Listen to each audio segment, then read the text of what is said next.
बात करें पश्चिम बंगाल की, जहां पंचायत चुनाव में लगातार हिंसा को लेकर सुर्खियों में रहे हैं चुनाव, और नतीजे अब जब आ रहे हैं तो सत्ताधारी पार्टी टीएमसी के पक्ष में ही आ रहे हैं। टीएमसी ने एक बार फिर से पश्चिम बंगाल के पंचायत चुनाव में बम्पर जीत हासिल की है। टीएमसी को उन इलाकों में भी जीत मिली है जहां विधानसभा और लोकसभा चुनाव में बीजेपी के उम्मीदवार जीते थे। ताजा रुझानों के अनुसार टीएमसी ने 3 स्तर के ग्रामीण निकायों में जबरदस्त सफलता हासिल की है।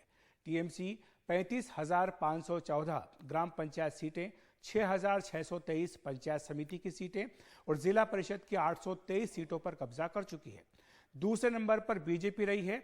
और साथ ही आपको ये भी बता दें कि कांग्रेस और लेफ्ट पार्टी को जो गठजोड़ है उसका प्रदर्शन खराब रहा है। यह भी बता दें कि इस बार 62,229 ग्राम पंचायत सीटों के लिए राज्य में चुनाव कराए गए थे। इस बीच कोलकाता हाईकोर्ट ने कहा है कि पंचायत चुनाव के अंतिम परिणाम उसके आदेश पर निर्भर करेंगे। गौरतलब है कि हाईकोर्ट चुनाव में धांधली के आरोपों पर याचिका पर सुनवाई कर रहा है और उसने राज्य चुनाव आयोग, राज्य सरकार और केंद्र सरकार को हलफनामा दायर करने को भी कहा है। एक नजर डाल लेते हैं कि आज के जो रुझान आए हैं इनकी तुलना अगर पिछले चुनाव से करें 2018 की, तो किस तरह का प्रदर्शन रहा है अलग अलग पार्टियों का। तो अगर सबसे पहले जिला परिषद की बात करें तो जहां 2023 यानी इस बार जो है टीएमसी को 823 जिला परिषद सीटों पर कामयाबी मिली है, जबकि 2018 में उसे 792 पर मिली थी। बीजेपी 26 पर है, काफी पीछे है दूसरे नंबर पर।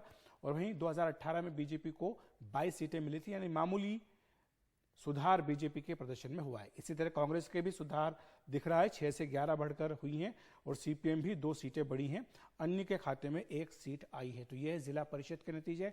अगला जो आंकड़ा है वो भी देख लेते हैं हम, पंचायत समिति में किस तरह का प्रदर्शन रहा है।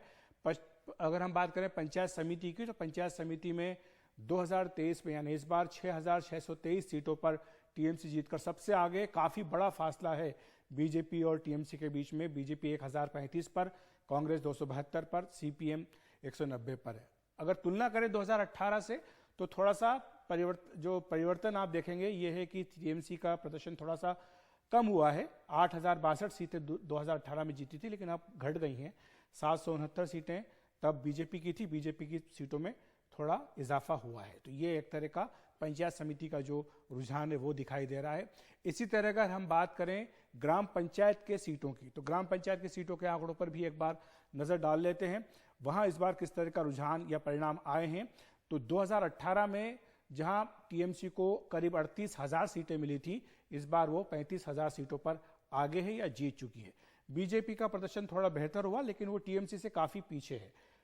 पिछली बार करीब 5700 सीटों पर उन्होंने जीत हासिल की थी, इस बार करीब 9800 कहें या कि आप 10,000 तक के आंकड़े तक वो पहुंचती दिखाई दे रही है।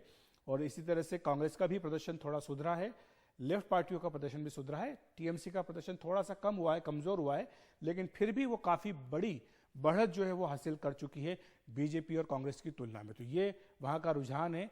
और जैसा हमने कहा है कि हाईकोर्ट ने कहा है कि जो परिणामों की घोषणा है वो उसके आदेश पर बाद में निर्भर करेगी।